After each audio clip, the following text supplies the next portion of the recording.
Good day, students. Welcome to our prep session for City and Guilds English Skills.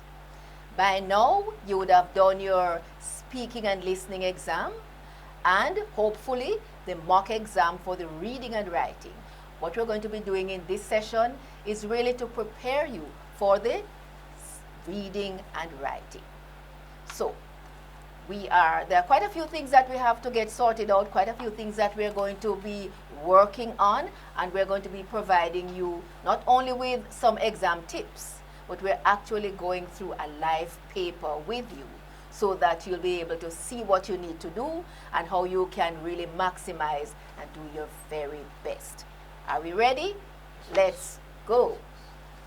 All right. One of the first things we have to remember is that the exam is going to be on Thursday, June 6th at 1 p.m. This is very important. And also, you need to take a dictionary for that exam. I hope you're not hearing this for the first time because it's very important. There's at least one item on the exam that will be tested by the use of the dictionary. So the dictionary is going to be very important in this session. We're going to spend a few minutes though looking at the overall syllabus because we know we are in preparation mode, we are in revision mode. There are quite a few things that we need to have under our belts. So what's the first thing that we need to do? And what's the first thing we need to remember? We need to remember the duration of the paper. Not only that, the components of the paper. So let's take a brief look at that.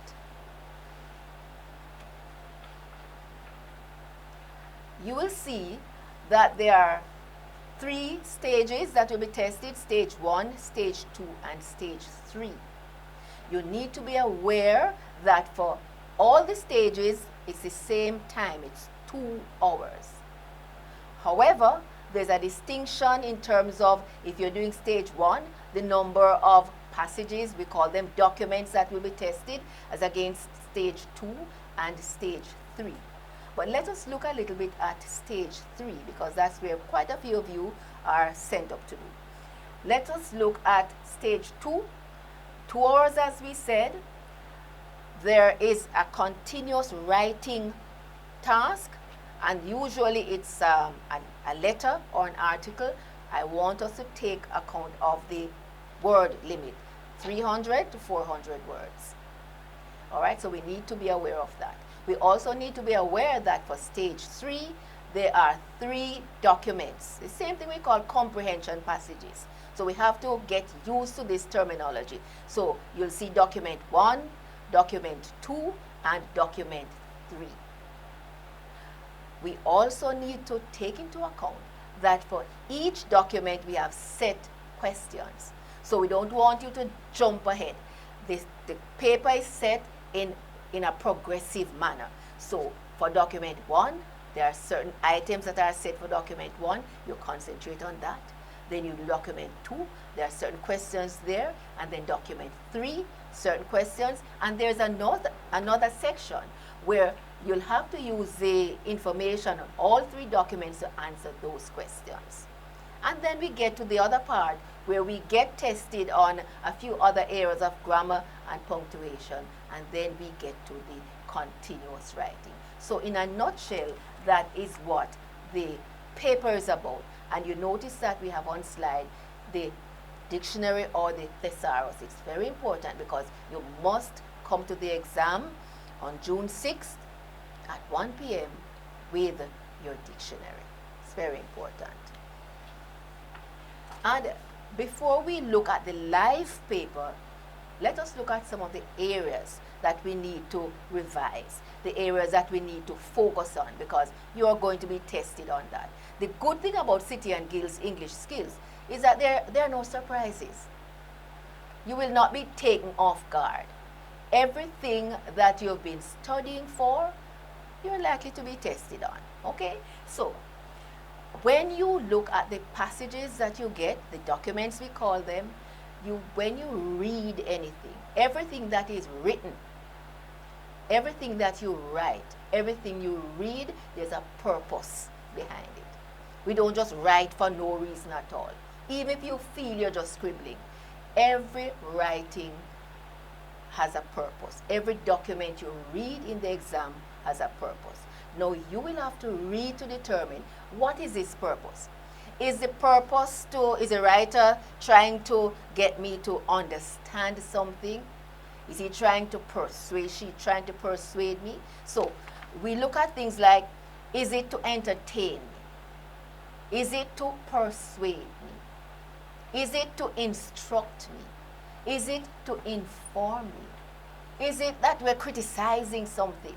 You have to find out that, and you have to read through to get that understanding. So you're likely to get a question about the purpose of this document. And they might ask you, the main purpose of this document is, when they say main, it means that the document might be doing other things as well.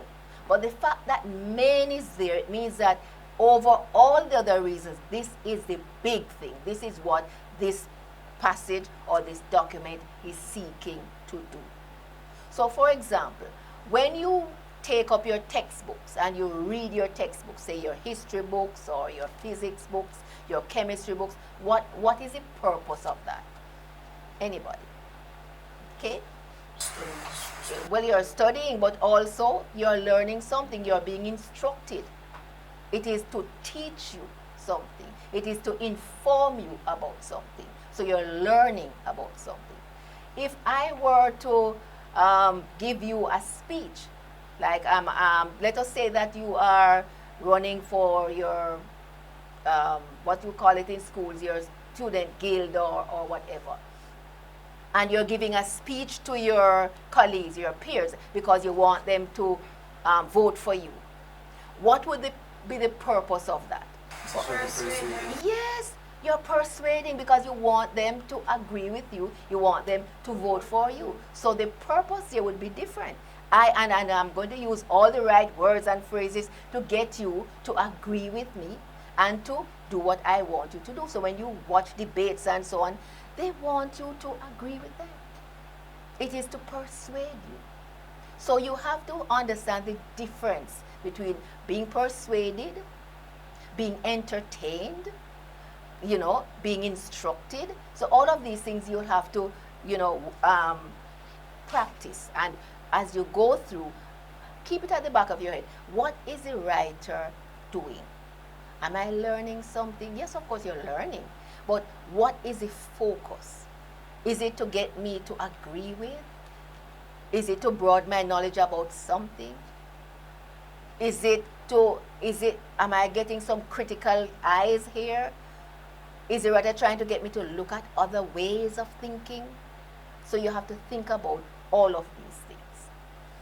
Also, you have to understand, and this is a very good comprehension skill, what are the main points? What are the main ideas? This is very important because everything you read, and this is also testing your summary skills as well. So, and it's a very good comprehension skill, as I said. When you read, what are the main things? What are the key points? What are the major things? What are the big things?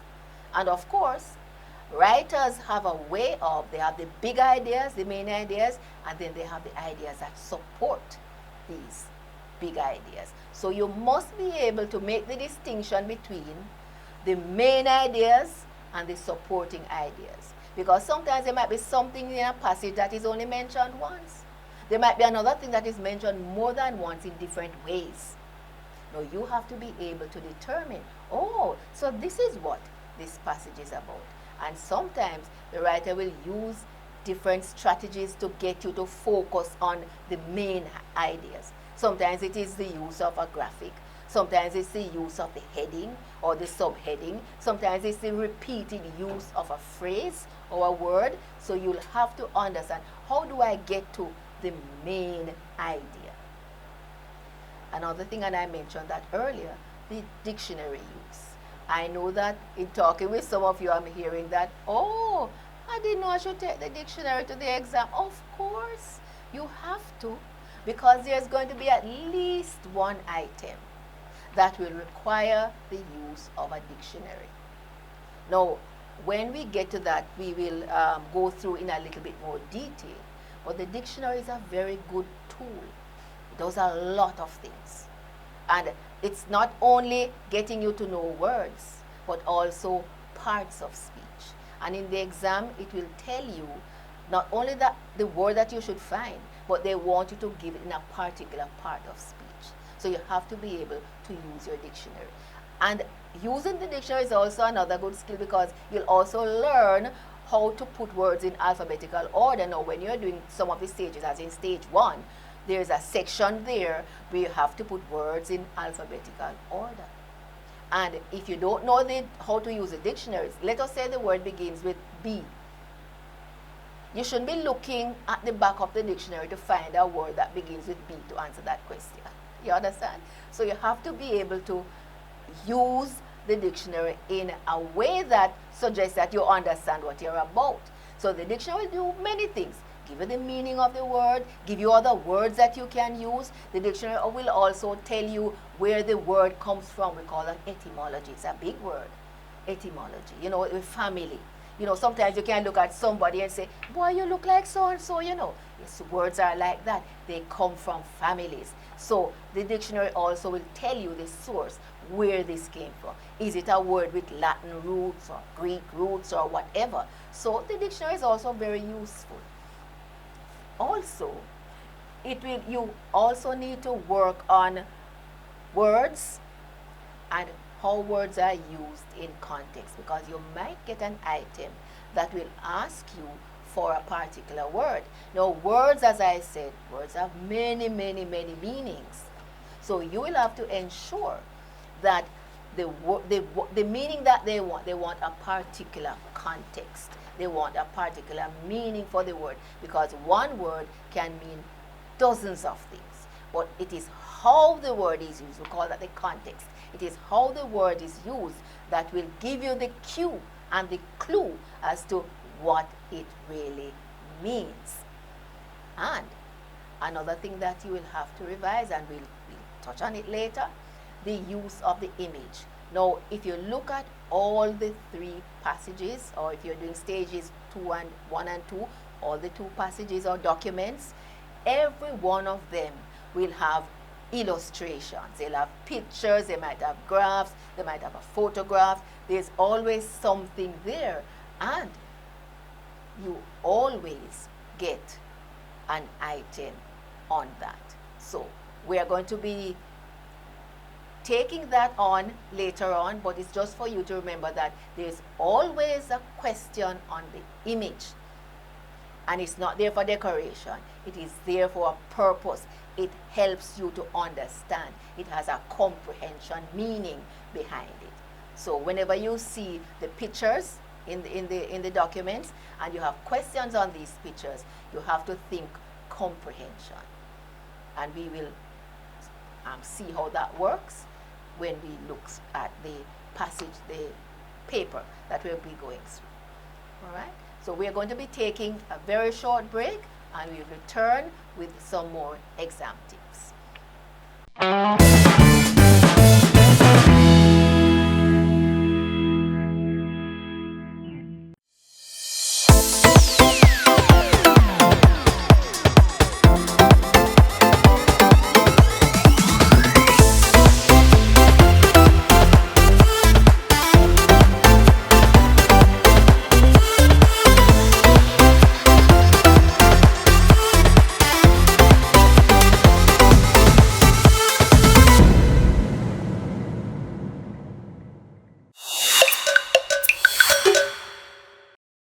Welcome back.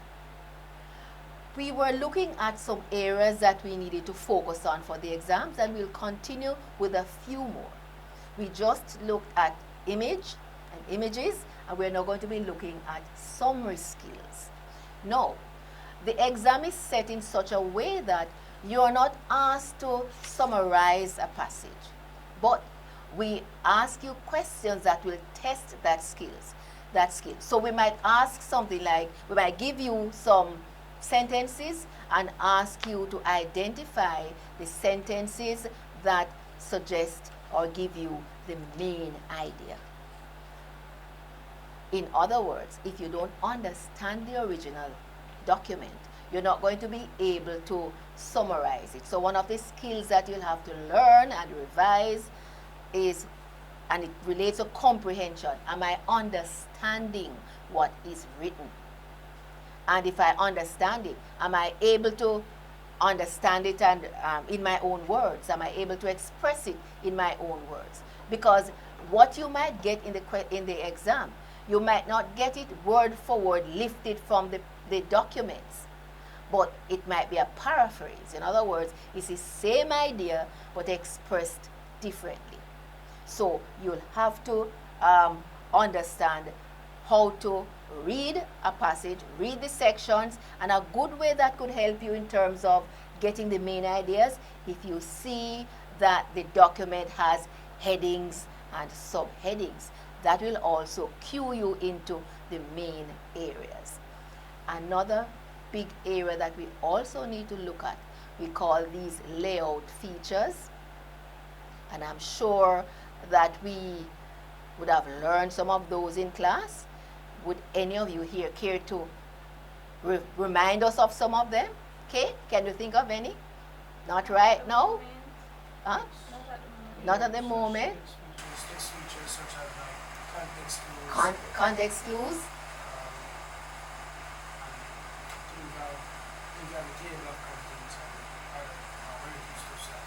All right. Well, you have said a few that are correct and some that are not so correct, but we're going to go through. Thank you for can't think of any. All right, you'll warm up. Don't you worry.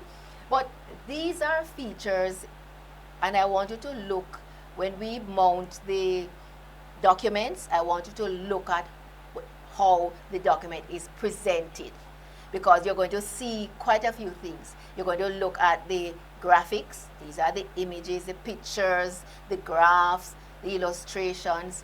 I want you to look at the headings or the headlines. I want you to look at the subheadings. I want you to look at font size and fonts. I want you to look at colors. What am I doing here? Can anybody tell me? I am giving you some of these layout features, and there are many, many more, but we're going to go to them. When you look at the documents, you'll actually see them right before you. All right? And these are ways in which the writer will help you to understand the document. These are also comprehension features. They help you to zoom in and have a better understanding of the passage itself or the document. And also too, because you are a young set of people that like to be energized, you like something that is interactive. Many, many years ago, if you were getting a comprehension passage, it would be just plain, boring print. And people say, oh, it's so boring. No. So things have changed a little. So that is why we have all these layout features, we call them text features, to make what you're reading more engaging, to make it more reader-friendly. All right? So we're going to go through a few of those. Another area that you have to brush upon, and this is very, very important, is the grammar. The grammar. And there are so many areas. We're going to be looking at tenses, especially past tense, the simple past tense, and the present tense. We're going to be looking at some words that we confuse easily. T-H-E-I-R and T-H-E-R-E. That pair is a common one. Can you think of any? Yes, we call them what? Homophones. Yes, they sound alike. Yes, and the spelling is different. H-A-I-R-H-E-R-E. H-E-A-R. Yes, and then we have another set that, sorry, the spelling is the same, but the pronunciation will depend on the context. So L-I-V-E, yes, you're very good at that. L-I-V-E, live, but L-I-V-E can also be live. But yes. All right, so we're going to be going through some of those. And another area that we're going to be looking at, punctuation. And this is especially since we, as Generation Z, we call you young people, you text a lot, and the world of text is different from the world of work and the professional world and the formal world of writing when you do exams. So the common I that you use in your texting, we can't use that when you're writing your essays, for instance. So you're writing your letters. Yes. And I know sometimes you write no full stop, no capital letter, everything. And it might be fine for you. But when somebody is trying to read it, imagine a stoplight that is not working and everybody rushing at the same time. That is what your writing is when you put no punctuation marks, no capital letters, and it's like everybody's trying, I don't understand it, and you are just writing. So we'll have to look at some punctuation marks that you must master for the exam. The full stop, the comma, the end marks, question mark, exclamation mark, and you also have to know the apostrophe. What we will come to that. All right, so these are a few things that you really need to remember in terms of your area of focus. Very, very important. We're going to look a little bit. A while ago, a few of us were struggling with the text features, the layout features, and we're going to spend just a few minutes looking at the function of these. Remember, we listed a few of them. The bullet points is also another text feature. You would have remembered that.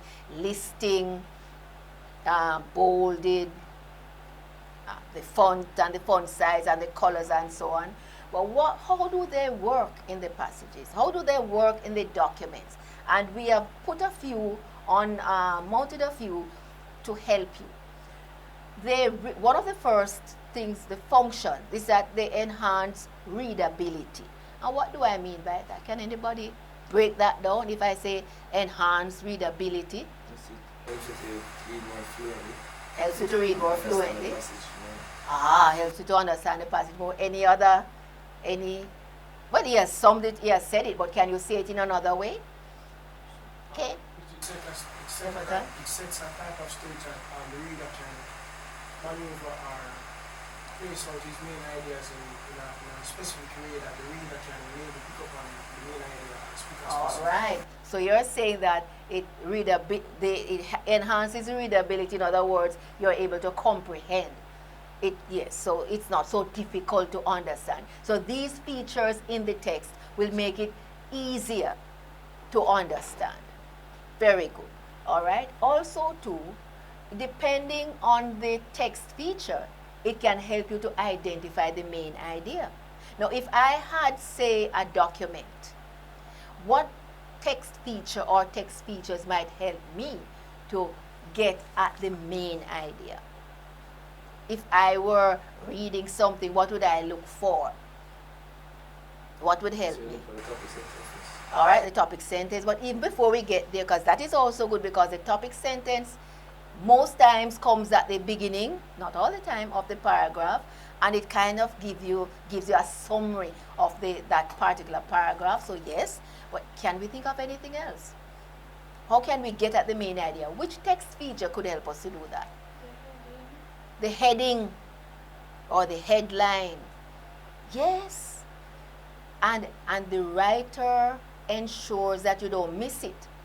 How is the heading written? Most times. Most times, yes, sometimes it's bolded and it's right at the top. In other words, your eyes can't miss it. Yes. Sometimes it's colorful, like yes. Different color and different fonts. All right. Sometimes it's a different color. Sometimes it's a different font. And also, too, not only do we have the headline or the heading, we might have the subheadings, those that come under it, but they're always usually related to it. So that's very good. Very good. So when you go into the exam, you look at these. These will help you to understand the passage. So these text features or these layout features will help you to dig into and understand the exam. The text features can also help you to summarize, not only to identify the main ideas, but to summarize the main ideas. Because it would provide the words for you almost there for you to see if I'm talking about, say, education, or I'm talking about fashion. Look at the headings, look at the subheadings. Sometimes if you link the headings and the subheadings, you almost get a little paragraph there that could sum up the entire thing.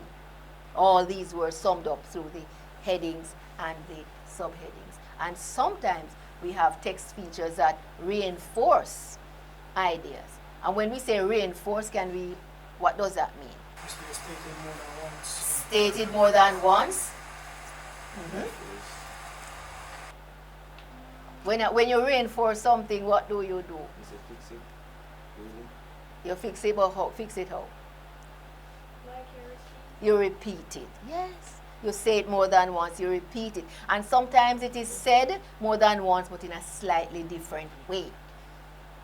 But if you didn't understand the original, you might say, oh, it's a new thing. It's not necessarily a new thing. It is the same idea expressed, but expressed differently. So you reinforce it. You hammer it in, to get you not to miss it. And text features do that. Yes. And sometimes different phrases can be used, very good, to get the main idea. And also, two text features are there to generate interest, because as you mentioned earlier, if you don't have these features and you just have the bare, boring print, you might not want to read it. So we want you to go into the exam reading and learning, so these features are there to keep your interest. All right? Any questions so far?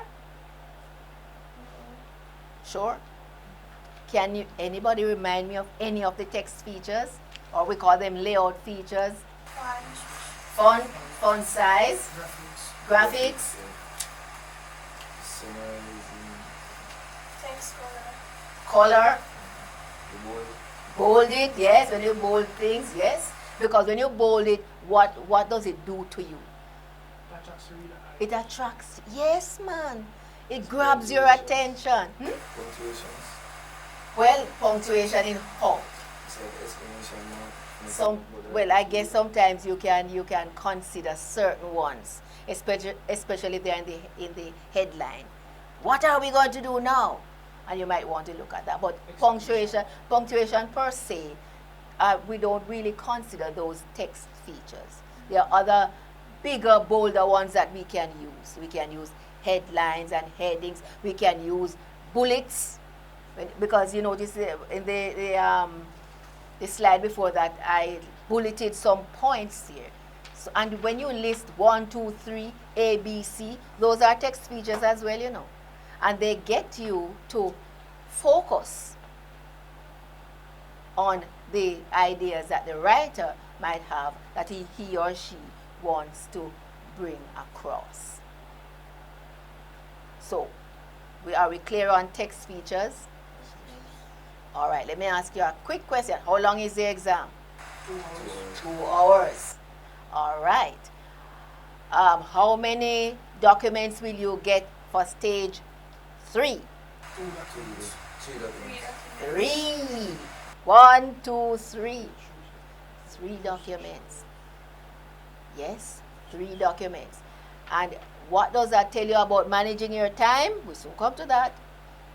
Use your time wisely. You have to use your time wisely, because the comprehension, those 3 documents and the ensuing questions are not the only things that you're going to get. You're going to be doing the writing, the letter or article. They tend to, yes, so we have to spend a little time on that. So time management is going to be very, very important.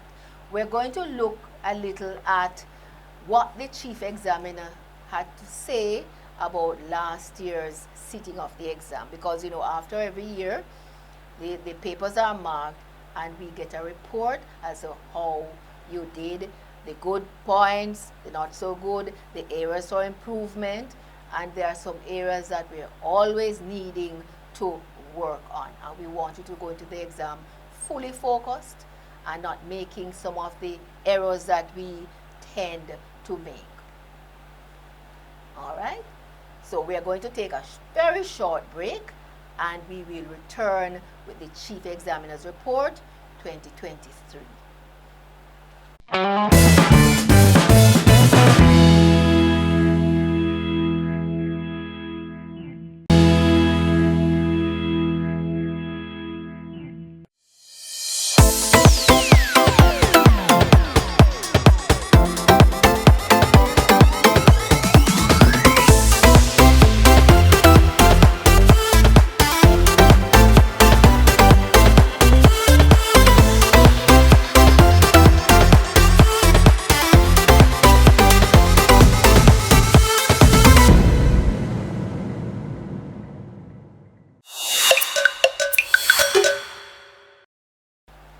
Welcome back.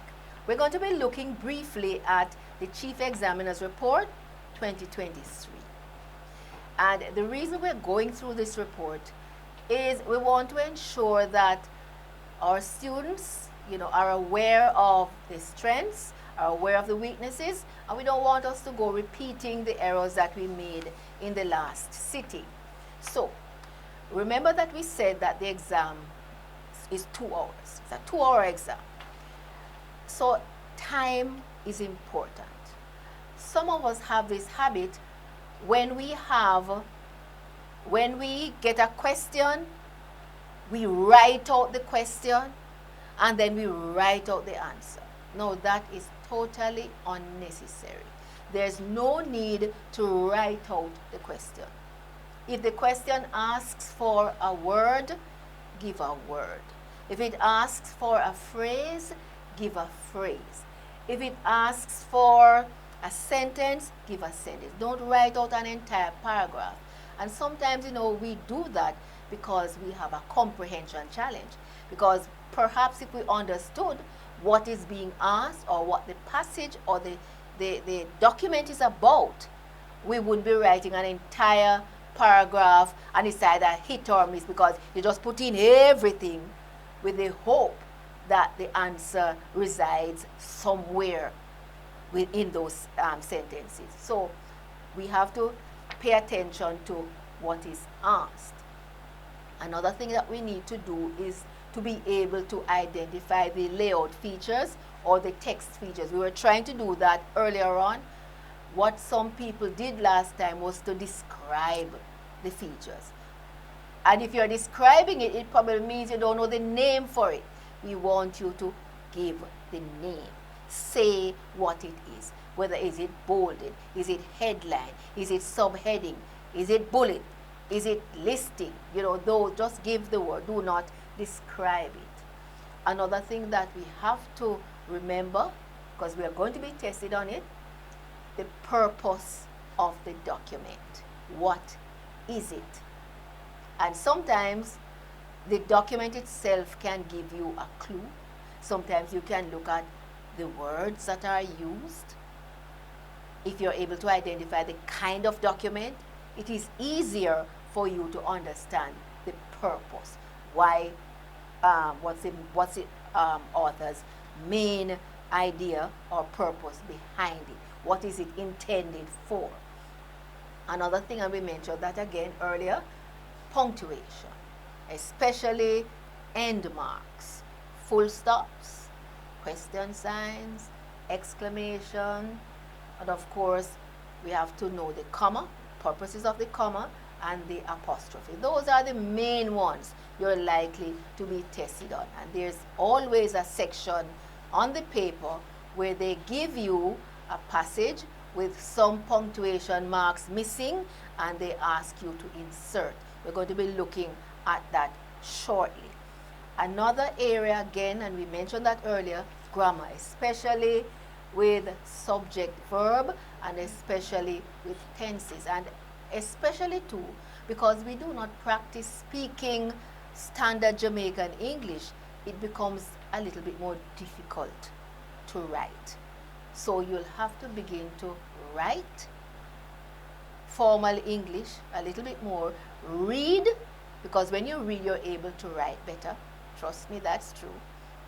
And use a language.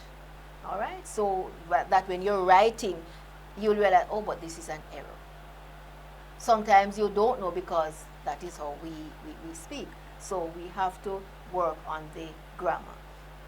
Another area, the words that are easily confused, and there are quite a few of them. A-N, A-N-D, those came up in the last exam. The chief examiner said T-H-E-Y, T-H-E-R-E, and T-H-E apostrophe R-E. And another set of words, A-S, H-A-S, and then A and A-N. Now these are words that, we tend to just confuse them. So we have to be able to use them in their correct context. And another thing, sometimes our informal language creeps into the formal language. So we are getting words like wanna, and of course very American, and Ghana, and you are, because that is your text language now. So your texting is coming out in your written work. And then of course our Creole language, or home language, or Jamaican language, D-E-M, them, instead of T-H-E-M. So we have to take some account of that and ensure that when we write, and you notice that if you look at the mock exam, you are given a chance to read over your work and sign that you have read over. So read over your work so that you can spot probably some of these errors. Another thing that the examiners are asking us not to do not repeat the questions or the stems, you just answer what is asked. And another thing, and I've seen that very recently, if the question has, say, 3 parts or 2 parts, answer all parts. If you don't, you're going to lose marks. And sometimes if you look at the value of the question, it can give you an idea. So if it says, list 3 things that the writer talks about, and they usually leave the space, 1, 2, 3 spaces, and you say 3 marks there, and you only put in 1, what do you expect? Yes, you'll only get 1 if you're correct. So you will not get full marks on that. And when you look through the many ways in which you can score marks by just trying to answer all parts of the question. All right? When you get to the extended writing, and we're going to spend a little time on that last part of the paper, where you get the article or the letter, they provide you with some prompts. Now, unlike other exams where you might just get a topic and you have to write, English Skills provides you with a kind of scaffolding. So you will see the question that you are to answer, but you will also see the 3 prompts, 3 things that you are to use. In other words, we give you a push start. So you use those to expand. We're asking you to make use of that. And we're going to be spending a little time on that. We're asking you to make use of that because that will help you to organize your thoughts, put your thoughts together. And if you do well, you should be able to get to the word limit. All right? And then read over your work, because as we said, for stages 2 and 3, you have to sign that you have checked what you have read. And I think you get a mark for that too. So anywhere you can get the marks, 1 cocoa, they say, full basket. So you add up all of these. Do not put aside any opportunity that you could get to get more marks. So use that. And use a black ink pen. They say black or blue. You can't go wrong with a good black ink pen, and write legibly. We don't want you to write with pencil. And what some of you do is that you write with pencil and then you write it over with pen. That is wasting of time. You don't have that. It's 2 hours. So you have to manage your time well. So don't come with markers and highlighters and pencils and all of those things and spend time doing all of that rough draft. And then by the time you have to write the full draft, you can't get to do that because time is up. And remember to write legibly. When we say write legibly, what do we mean? Right, so that we can understand it. We don't want, as we say in Jamaica, crab toe. We don't want that. We want the examiners are reading handwriting. We haven't reached the stage where we are typing out yet. So you're writing, so they need to be able to make out what you have written. And as we said, take a dictionary, because whether you're doing stage 1, 2, or 3, you will need to do, you will need to answer an item that asks for the use of a dictionary or thesaurus. But a dictionary really is better, because the dictionary will give you more in terms of what is required, the parts of speech and so on. Okay, so I want you to remember that those are the areas that I want us to focus on before we look at the paper. We're going to be looking at the mock exam. I think it was last year's paper, if I'm not mistaken. So some of you will get a chance now to see how you did, because we're going to go through. And we're going to go through in a very methodical way. We're going to be looking at the entire paper, but in sections. So we're going to be looking at document 1. And document 1, there are 5 questions that support document 1. And for those of us who might not remember what document 1 is about, we're going to read it. It's pretty short. We're going to mount it, we're going to read it, and then we're going to look at the questions. Are we clear on that? All right. So we're going to return shortly, and we'll be looking at document 1. And the theme is fashion.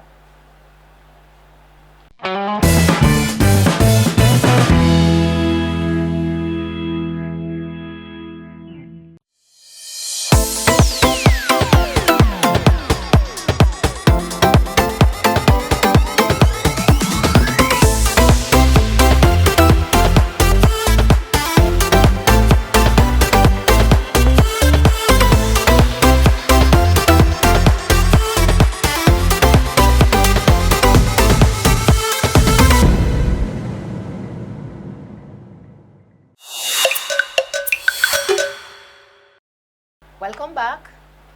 We're going to be looking now at last year's paper. We'll be going through. We're going to be looking at the first document. And the theme last year was fashion. I'm going to ask Kay to read for us, and then we're going to be, even as we read, I want us to look at the document itself, look at the text features, look at the graphics, look at everything there that makes the document readable, interactive, reader-friendly, all of these things. All right? History of Caribbean fashion. Now here is fashion as deeply rooted in Caribbean culture as in the examples of the headscarf, the string, vest, and argyle socks. Symbol of island life. Headscarves are often made from madras, a patterned and colored fabric. People preferred madras for headscarves because the check pattern was printed on both sides. Culturally speaking, the headscarf has become a symbol of identity, language, and diverse ancestry. In the past, different ways of tying the headscarf indicated wealth and social status.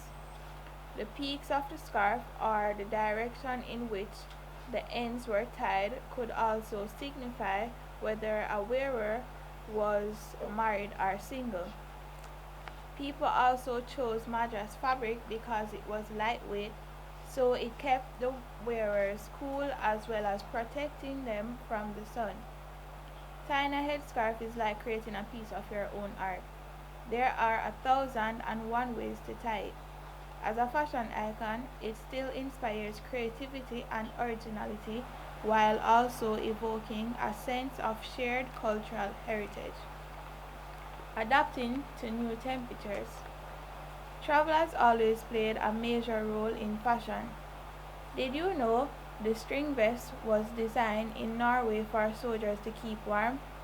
The vest look the vest took on a whole new life in a different climate in the Caribbean.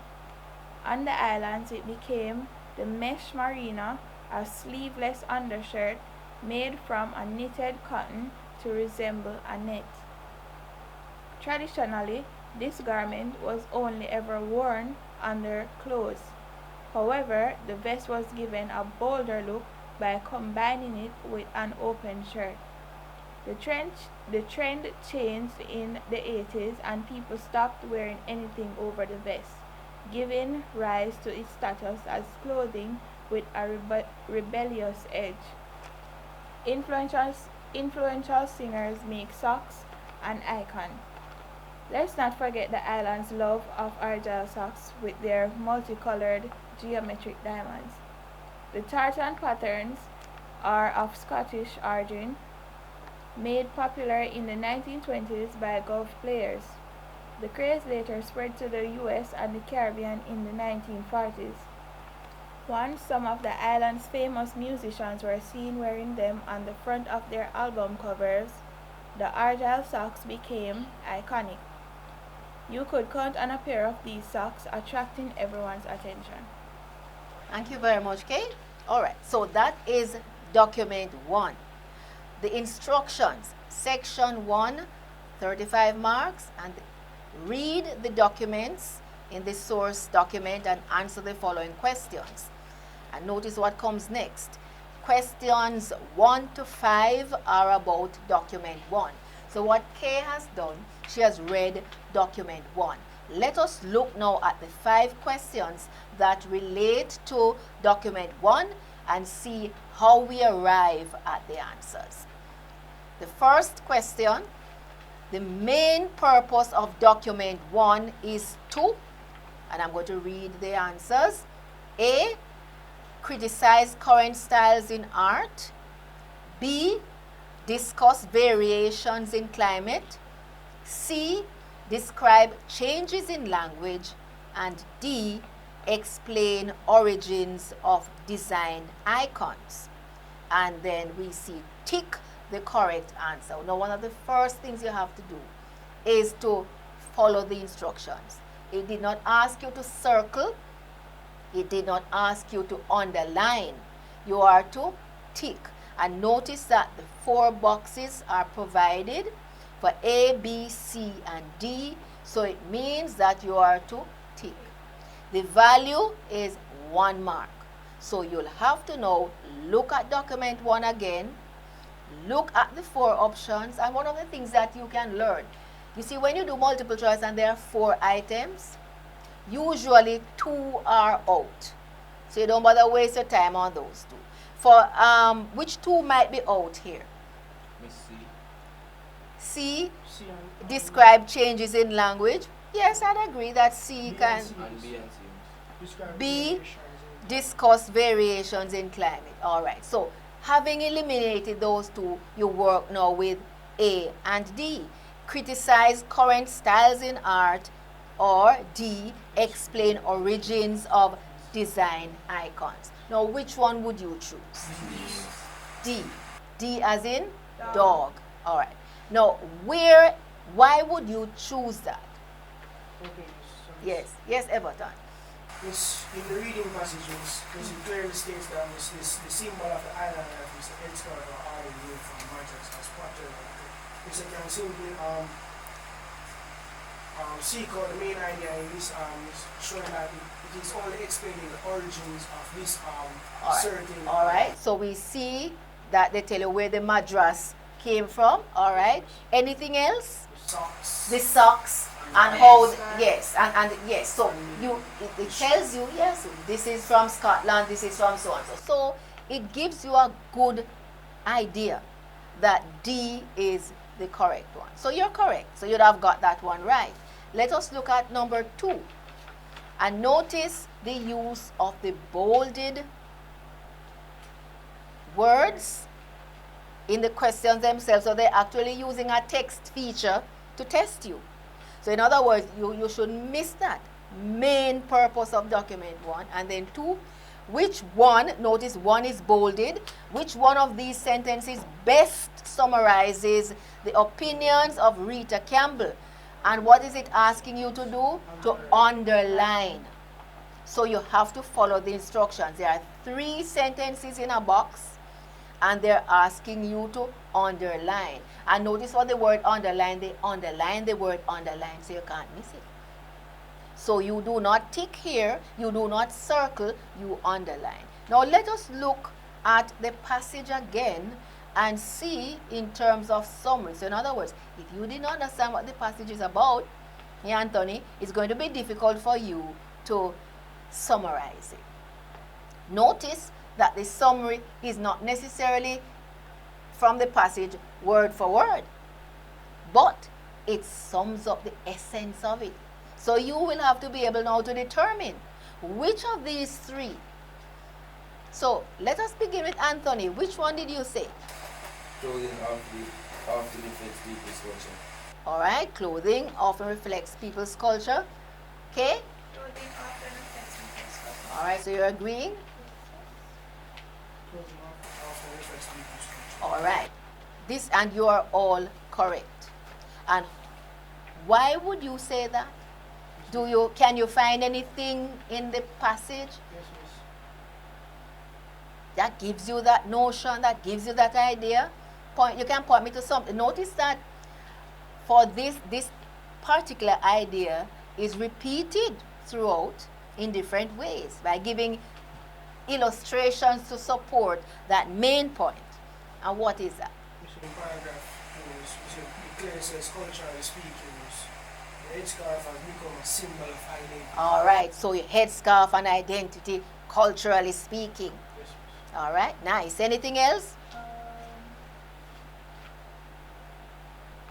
What about in the Caribbean? Or they take something that is from another country, a cold country, and they use it. Yes, Yes, instead of outside, instead of inside thing, it's an outside thing. All right, great. So you can see then that, the main idea is expressed in a way that we see it repeated in other ways. All right, so that is testing your summary skills. So you're doing very well. Let us look at question 3. According to Rita Campbell, name 3 reasons why Madras fabric was popular. No, if it is saying according to so and so, it is telling you that the answer you're looking for is right there in the passage. You don't have to search anywhere else, it is there in black and white. So you can zoom in now on the passage and almost tell me where it is, where you can find 3 reasons why the Madras was popular. And you don't have to read the entire thing to find that, because there's a particular section that speaks to Madras. So and this is just a little skill here now, when you are answering your question, you don't have to read the whole passage, the whole document to answer this particular part. You can look at what is said about Madras and see if you don't find the answer right there. We call that a recall question. The answer is right there in black and white. So let us hear 3 reasons. Yes. It was designed to keep soldiers from Nari warm. Popular? To keep warm? Not quite, but you're warming up. Yes, it was whether the wearer was married or single, that's all.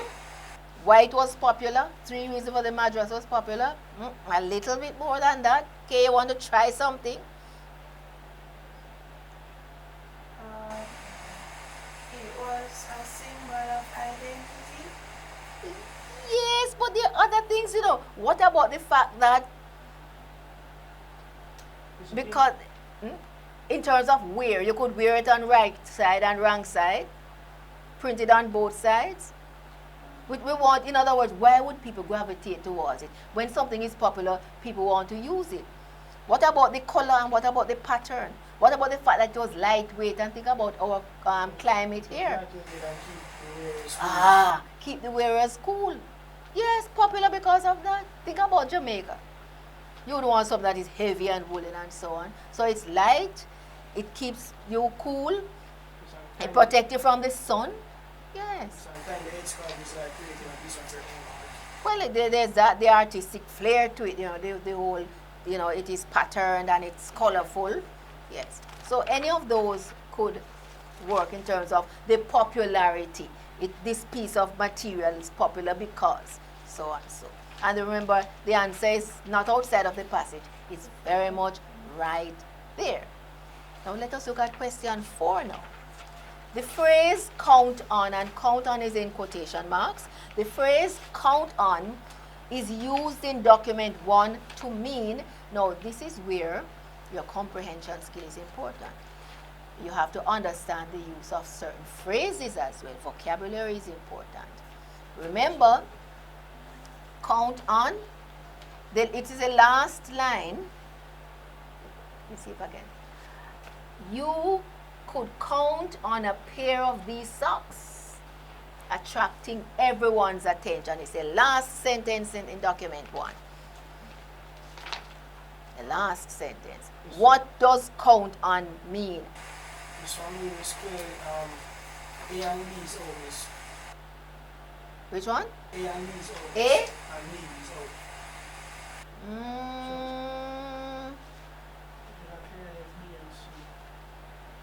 B and C. Well, I wouldn't. All right. First of all, which one you think is correct? B. Calculate a set of numbers. Count on. I'm not saying yes or no yet. K. A. Yes, A. And let me tell you why. And Everton, the mistake you made because you're looking at count and you're looking at a particular meaning for count. Remember that a word can have a literal meaning, but it can also have other meanings. If I say you can count on me to be at the party Saturday night, what does that mean? Expect me to be there. You can count on me to be at church Sunday morning or Saturday morning. It means I am going to be there. So that is a particular expression. I know count also has a meaning of numbers and calculations and so on, and that is why it is there to fool you. So you have to be very careful that you read the questions and you read the answers and you look at what is asked of you. All right? What is asked of you is the phrase as it is used in that document. Count on. So we are going to use A, expect something to happen. All right? So we take a short break. We return momentarily.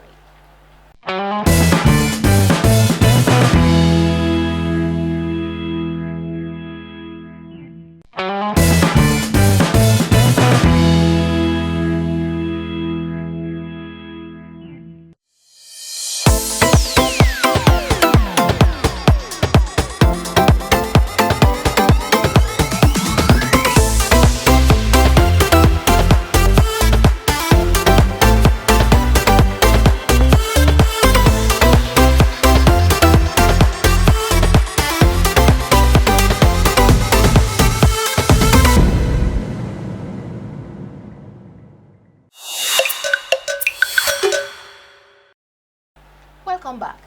We're going to be looking at the final question on document 1. And this one is asking you for layout features. Name 3 layout features that make document 1 easier to read. Now we have put document 1 back on screen for you to look at the layout features and let us identify some of them. Yes. We're going to be using more than 3. It's bolding. Bolding, all right. So we see bold, yes. Colors. Oh, we see colors, good. Fonts. Fonts, we see different font sizes. Anything else? Graphics. The, Graphics, miss. the graphics, yes. Notice the lady with that beautiful head scarf, yes, head wrap. And yes, so we see that, and we also see a gentleman there too. Yes, we also see, yes, somebody there posing. Anything else? There are a few other things. So you have mentioned the colors, you have mentioned the headings, you have mentioned font size, you have mentioned graphics. What about capital letters? Yes, miss, the layouts. Yes, what about the layout? You have to be a little bit more specific. The context clues are easy to find.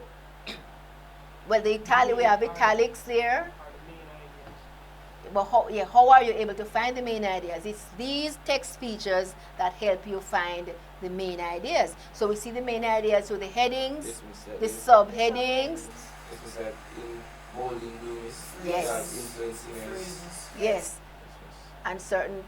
Okay, very good. So we have the shading, we have the highlighting, we have spacing. Anything else? What about the borders and the boxes and so on? There are quite a few things, you know. Yes, miss, and punctuations. Well, I don't know if we would use the punctuation so much, but we could look at the paragraphing. So we have quite a few things that you could look at. Notice underlining. Rita Campbell underlining is there too. Yes, miss. And notice how fashion is just spread out. Notice its size. Yes, miss. Notice the color. And the Caribbean as well. Yes. All right. So there are quite a few things that are there. And notice we're only asking you for 3. For revision purposes, you have given us much more than that, which is wonderful. All right. Let us move on now to document 2. And I'm going to ask Anthony to read document 2. You'll notice, students, that all 3 documents have the same theme, fashion. It is also telling us that for the 2024, all 3 documents or 2 documents, as the case may be, will have the same theme of, what's the theme for this year? Education. Education. So it means all your documents, 1, 2, and 3, or 1 and 2, will be about education. It means that when we get to the continuous writing, whether it's a letter or whether it's an article or a report or whatever, it's going to be about education. All right, wonderful. So I'm going to ask Anthony to read the second document, document 2. The Economics of Fashion by Anto Ellis. The fashion industry is powerful. Trends have always had a way of persuading us to want the latest fashion. Not only are the clothes we wear a way of expressing our individuality, but they can also affect our mood. Psychologist Dr. J. Clarke claims they can promote positivity and belief in yourself. Is this what influences us to keep buying new clothes seasons after seasons? What is fashionomics? Fashionomics is the economics of fashion and is critical to a country's development. The Caribbean fashion industry is estimated to be worth over $1.11 billion and is predicted to grow to around $1.84 billion in the next 5 years. Textile manufacturing is the second largest sector in the economy after agriculture. Figures from colleges also shows that increasing number of students are keen to train in the creative industries, so the fashion economy is set to grow even more. Be part of a successful industry.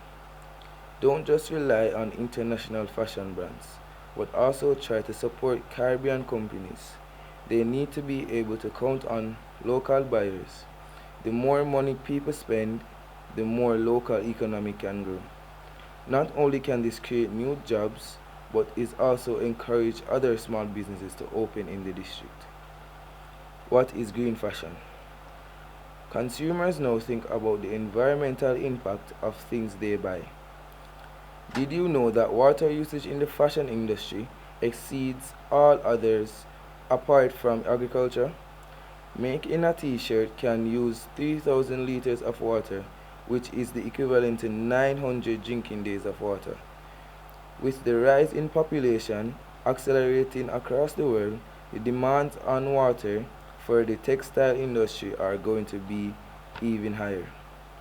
We can all play our part. In response, some brands have started marketing sustainable clothing, which is environmentally friendly and possibly more lucrative. Trends change quickly. But if we all extend the lifespan of our clothes, we can not only reduce our water footprint but also influence the direction of fashionomics. All right. Thank you very much, Anthony. Now let us look at the questions relating to document 2. Question 6. Identify the 3 main points made in the text. All right. 3 main points. And we have there, what, 6 points. You have to identify 3 main points. Now, remember earlier we said that one of the skills in comprehension is being able to identify main ideas. Not the ideas that support the main ideas, In this case, we want the main ideas. So it means you have to understand the document. What is the passage about, first of all? And then be able to what we call discriminate.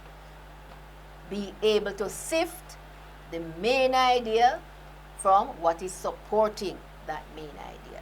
And there are 3 main ideas in this document that we are to identify, and we are to tick the 3 correct answers. Again, notice the value of this question, 3 marks.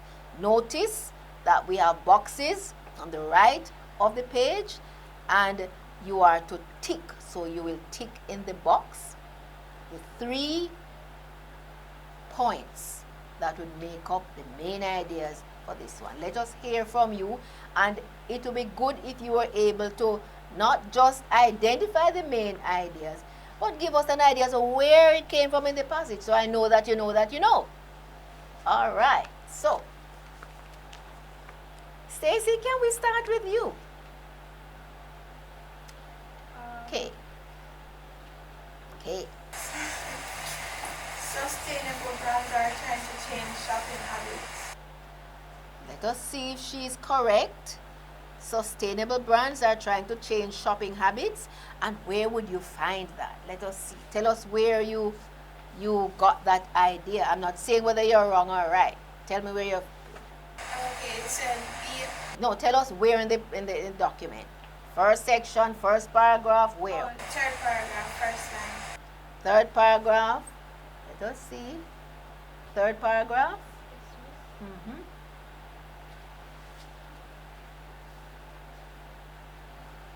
Read what you have there. Okay, read what you have. Don't just rely on international fashion brands, but also try to support Caribbean companies. All right, so you're saying that is your, and you're saying the part about sustainable brands, that's, Yes. all right. I'm not saying yeah or nay yet. Let us hear from Anthony, and then we go to Everton. Huh? Go to Everton first. All right, Everton. They say should come to you first. Come to you before Anthony. It's explaining the life cycle of closing impacts water use. All right. So tell us where you got your idea. Okay, this is the part where they said was that over making a t-shirt can use 3,000 liters of water, which is equivalent of 900 days of drinking water. All right. I'm not saying yeah or nay yet. Thank you. Back to you now, Anthony. Yes, agriculture produces less revenue than private industries. Where did you find that? You have to point me to that, Yes. It's only 40%. Read it for me. Yes. Did you know that water usage in the fashion industry exceeds all other apart from agriculture? Apart from. Oh. you have to read carefully. So that will be saying the opposite of what you mean. Yes. All right. So let us go through them. Most of you are correct. Can we say that textile production is not expected to grow in the future? Is that a main idea? No. Agriculture produces less revenue. We can't say that because you have seen that is no. So we have 4 left and we need 3. So what are the odds? Let us look at a rise in student numbers has an effect on fashionomics. Yes, that is there. If you look in the section that says what is fashionomics, it tells you that more students are studying in his area. So that is there. Mhm. What about extending the life cycle of clothes impacts water usage? Yes, and you were reading that, All right. Population growth has reduced the demand for clothing? No. So you know that the other one would have to be the last one, sustainable brands. And even the first line you see that, so it's there. So the three that we are saying that would summarize the main ideas: a rise in student numbers, that's that sentence, the one also that begins extending the life cycle, and then sustainable brands. So we'd have had those three, and you'd have got your 3 marks, right? Let us look at question 7. According to the article, who thinks that the clothes people wear can increase self-confidence? Dr. J. Clarke. Yes, Dr. J. Clarke. But if you have psychologists, we'll accept that as well. I notice it's 1 mark for that one. Let us look at number 8. What 2 advantages mentioned by Anton Ellis of investing in local fashion designers? So we want 2 advantages. All right. So first of all, how would we get to that? How would we find the answers? This again is it is right there in the passage. So we want you now to look back at the passage, find the section that would speak to that, and then you would have your 2 advantages. So if you go back to that part that says, very good, if you go back to that section that says, be a part of a success, that is everything you want is right there. Where you see the answers. What are some of the answers? The economy. What about the economy? The more money people spend, the more the local economy can grow. All right. And also, you'd support the Caribbean companies. And what about job creation? So all of these things that speak to all of those answers are in that little section. And there are quite a few answers here, much more than 2. But any 2 you give, you would be right on target. So we'll take a quick break and return right after this.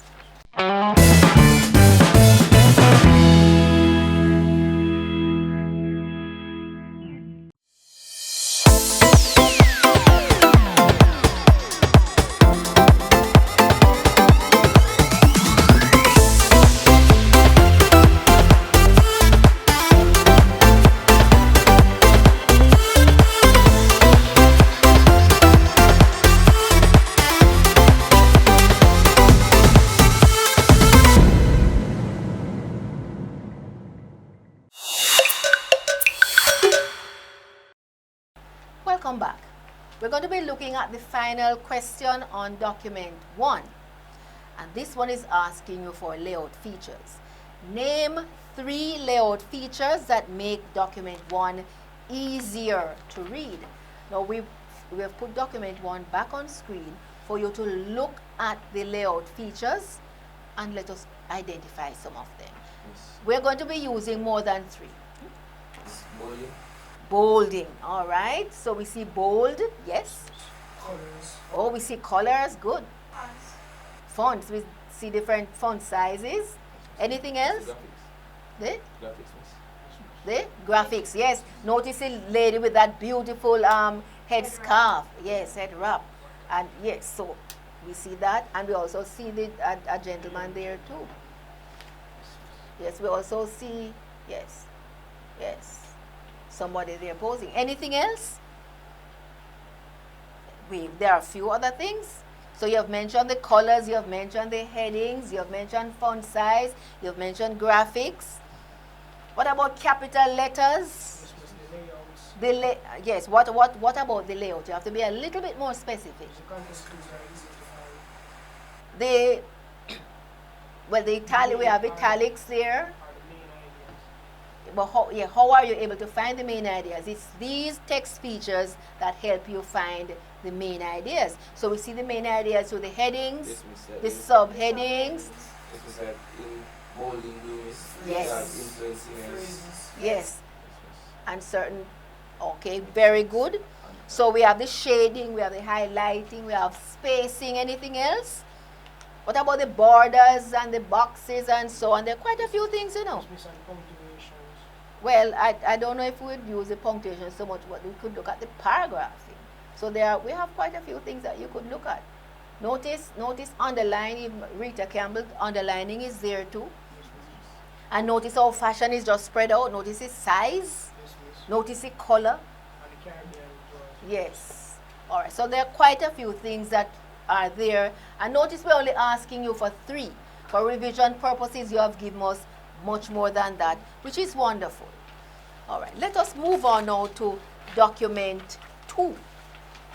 And I'm going to ask Anthony to read document 2. You'll notice, students, that all 3 documents have the same theme, fashion.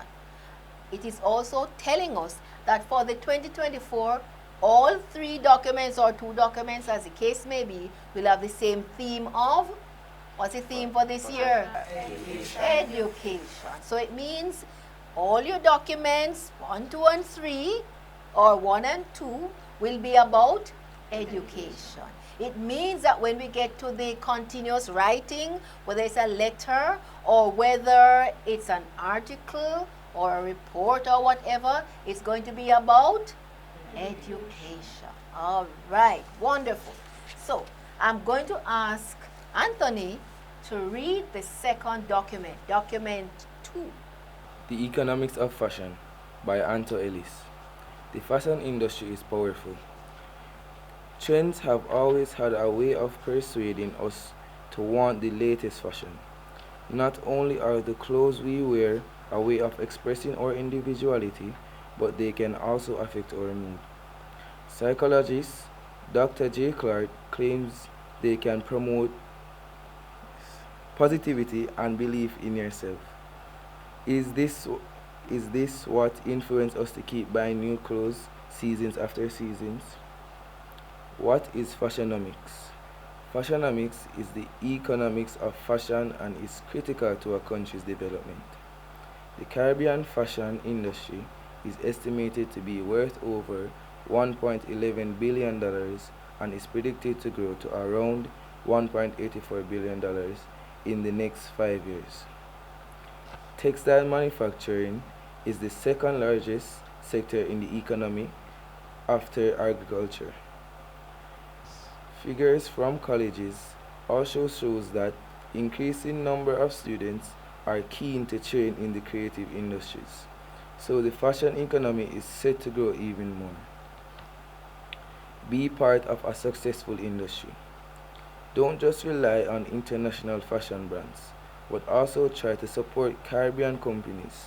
They need to be able to count on local buyers.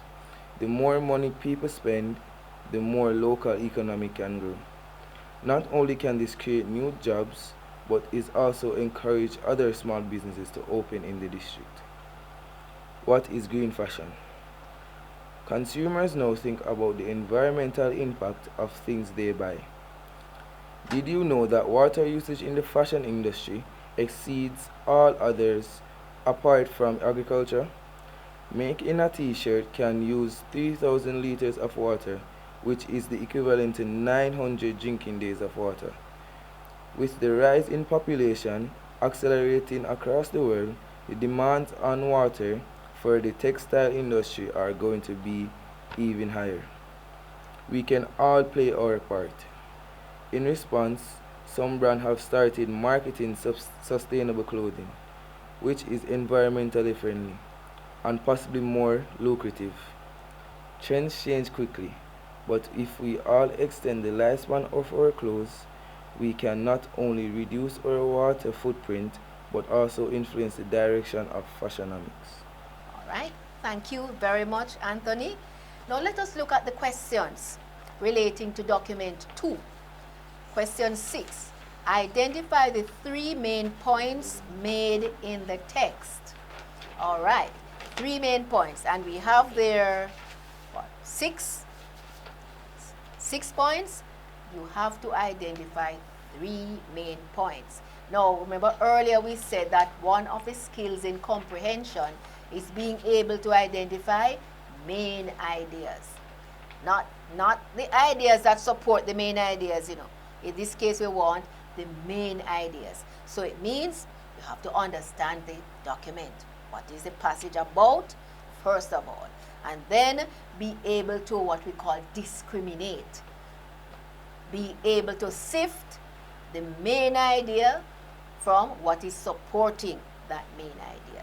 And there are 3 main ideas in this document that we are to identify, and we are to tick the 3 correct answers. Again, notice the value of this question, 3 marks. Notice that we have boxes on the right of the page, and you are to tick. So you will tick in the box the 3 points that would make up the main ideas for this one. Let us hear from you, and it would be good if you were able to not just identify the main ideas, but give us an idea of where it came from in the passage, so I know that you know that you know. All right, so Stacy, can we start with you? Okay. Sustainable brands are trying to change shopping habits. Let us see if she is correct. Sustainable brands are trying to change shopping habits. And where would you find that? Let us see. Tell us where you got that idea. I'm not saying whether you're wrong or right. Tell me where you're. Okay, it said No, tell us where in the document. First section, first paragraph, where? third paragraph, first line. Third paragraph. Let us see. Third paragraph.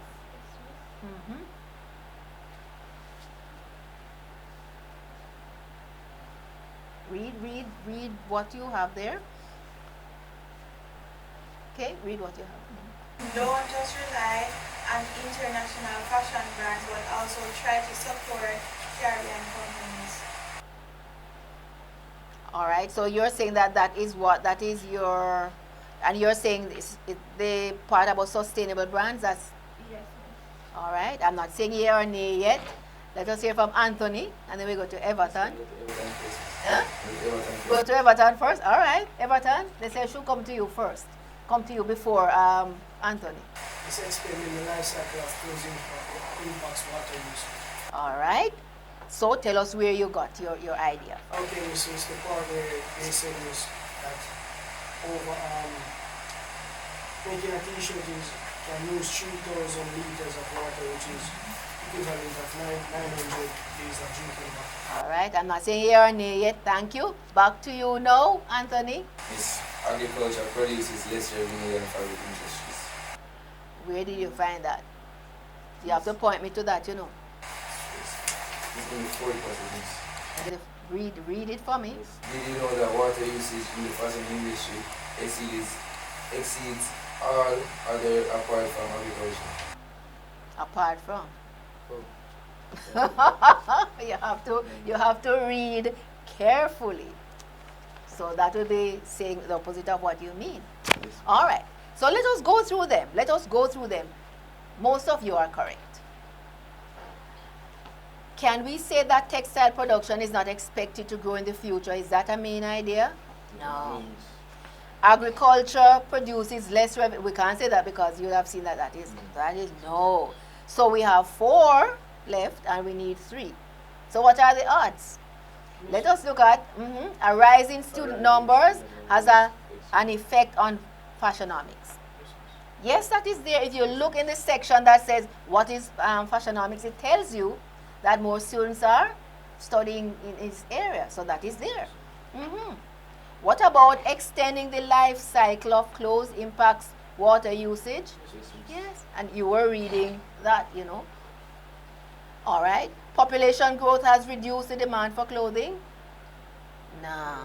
So you know that the other one would have to be the last one, sustainable brands. And even in the first line, you'll see that, so it's there. So the 3 that we are saying that would summarize the main ideas: a rise in student numbers, that's that sentence, the one also that begins extending the life cycle, and then sustainable brands. So we'd have had those 3, and you'd have got your 3 marks, right? Let us look at question 7. According to the article, who thinks that the clothes people wear can increase self-confidence? Dr. J. Clarke. Yes, Dr. J. Clarke. But if you have psychologists, we'll accept that as well. I notice it's 1 mark for that one. Let us look at number 8. What 2 advantages mentioned by Anton Ellis of investing in local fashion designers? So we want 2 advantages.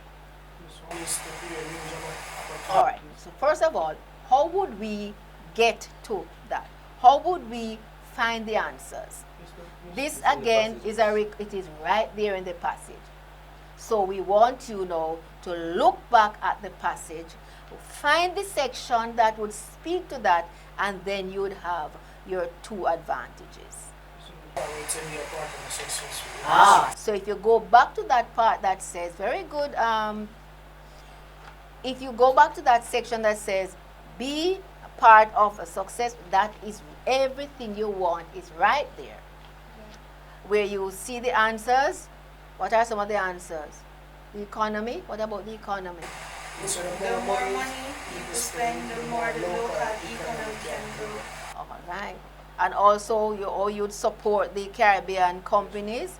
And what about job creation? So all of these things that speak to all of those answers are in that little section. And there are quite a few answers here, much more than 2. But any 2 you give, you would be right on target. So we'll take a quick break and return right after this.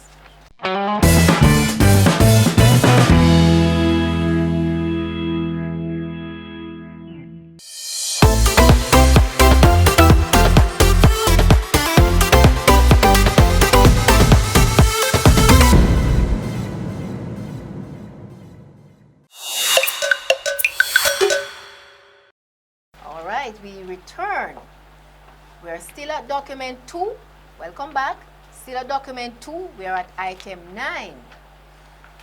This question is asking, give the title of the section that states that small businesses benefit from economic growth. So in other words, go back to the passage. Notice it's 1 mark, but it's 1 valuable mark.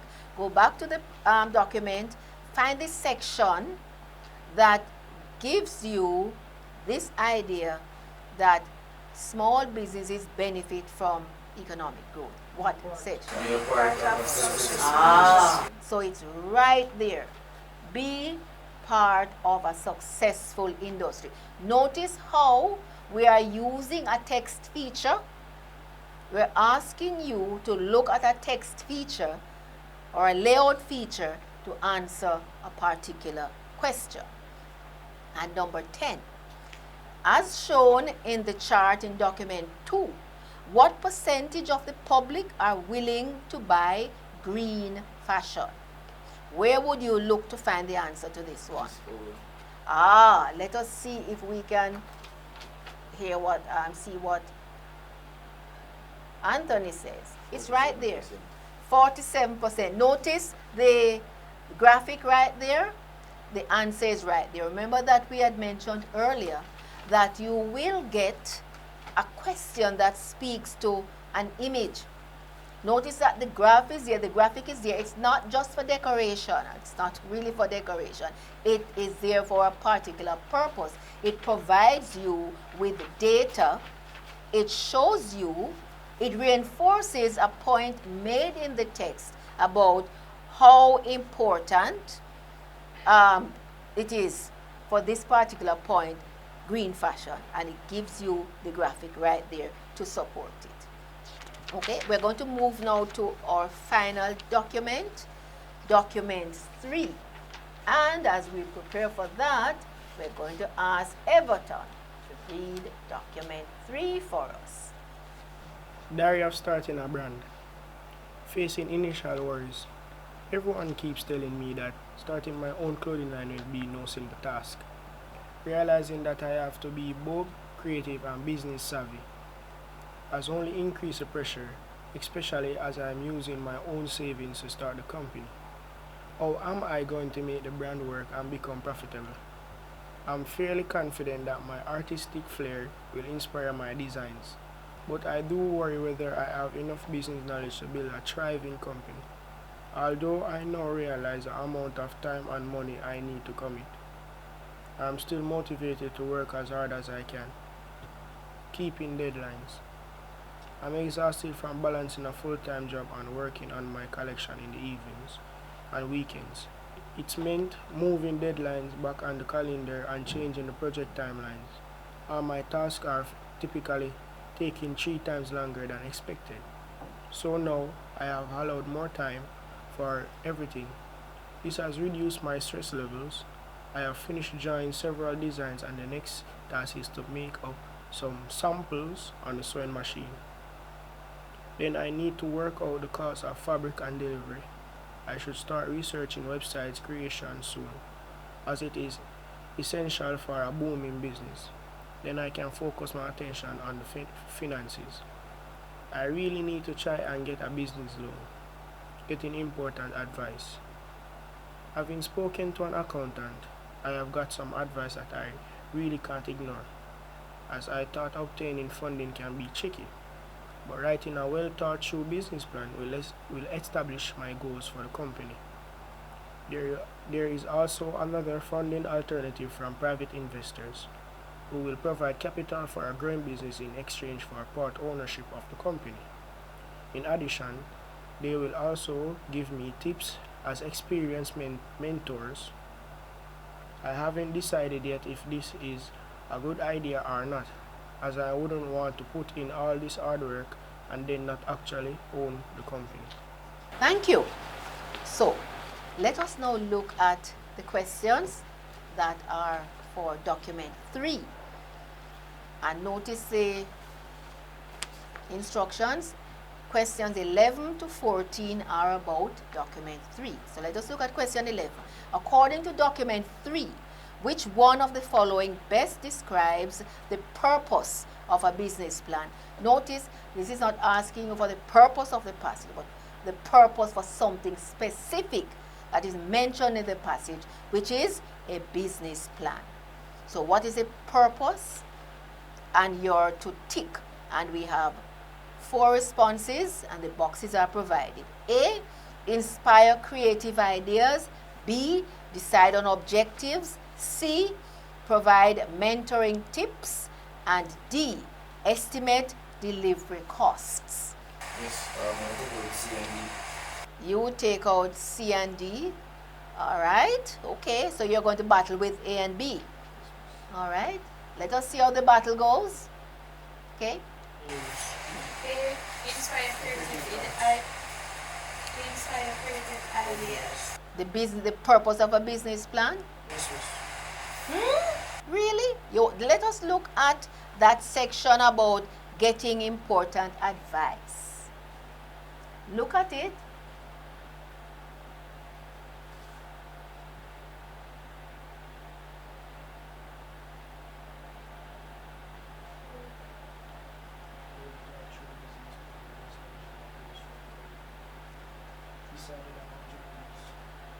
Look at it again. You notice that the more you go into the documents, the more challenging the questions are. Decide on objectives is the best one. Look at the business. We're talking about the purpose of it, because the purpose, what is an objective? Give me another word for objective. The goal or the aim, the intention. You have to decide what is it that you want. What is it that you want to achieve? So that is the purpose of it. So if I present you with a business plan, in it I must tell you what I hope to achieve. How much money I want to spend, what I want to do, how much profit, all of that. What is the purpose of it? What is it I'm going to concentrate on? So the idea of you have to decide, on these terms, whether long-term, medium, short-term, or all of these things. So all of these objectives, these aims, these intentions, that will fall under B. 12. What 3 ways mentioned by Mayor Clarke of raising money? What are 3 ways to start a business? And she mentioned them. And if you look in the first and the final sections of the document, the answers are right there. Now, again, this is the type of question that you don't have to search very far. It's a recall question. The answers are right there. So can be 3 ways of raising money to start a business. You can look again. This private investment. Yes, your private, yes, your private money, your own savings. Anything else? How else can you start a business according to her? It's there. It's getting a loan, miss. Yes, you can get a business loan. Yes, it's right. Oh, you're firing? Anthony. Balancing a full-time job. But we talk about how would you raise the money?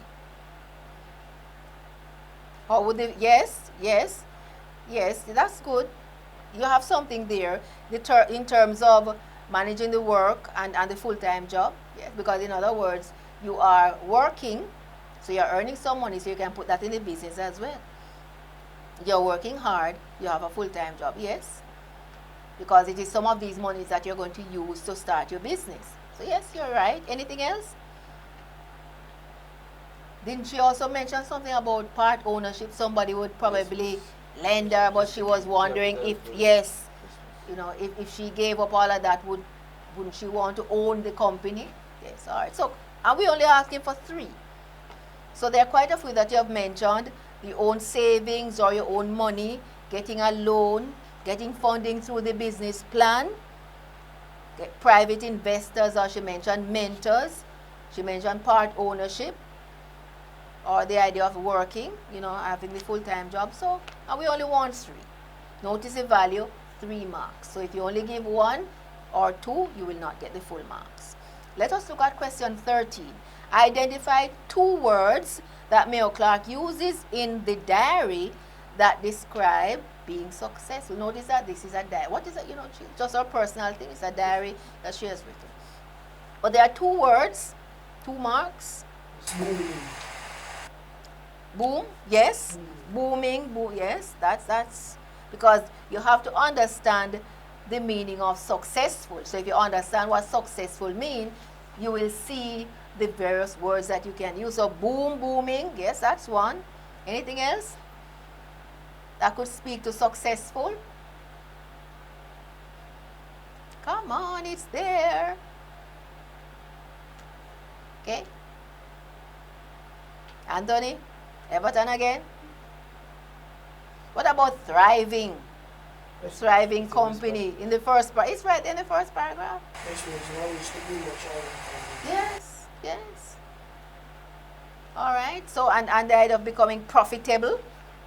So we have booming, we have grow, we have profitable, we have the brand works. So it's there. All right. So that's how you earn the 2 marks. Now question 14. Remember we mentioned vocabulary earlier. This is understanding words and what they mean. So number 14A, 14 has 2 parts, A and B. Underline 1 word in the box which best replaces simple in the sentence below. And the sentence comes from the first line of the document. Everyone keeps telling me that starting my own clothing line will be no simple task. Will be no easy task. And it is asking you to underline. So you look at the boxes and you underline. Not circle, not tick. You underline. So easy for simple. What about B? Underline 1 word in the box which best replaces focus. And focus comes from the second section. Let us see how it is used. Then I can now focus my attention on the finances. Concentrate. Concentrate. I can now concentrate. All right, so you would underline concentrate. Now, we're going to look at the other part of the paper that speaks to the 3 documents. Remember that we were looking first at document 1 and all the questions for document 1, document 2, all the questions for document 2, and we have just completed document 3. Now, let us look at this section of the paper. Questions 15 and 16 are about all the documents. So these 2 questions will relate to documents 1, 2, and 3. And we will take a quick break and get back to this section that we call it is comparative. You have to look at the 3 documents to answer these 2 questions. We'll be right back. Stay tuned.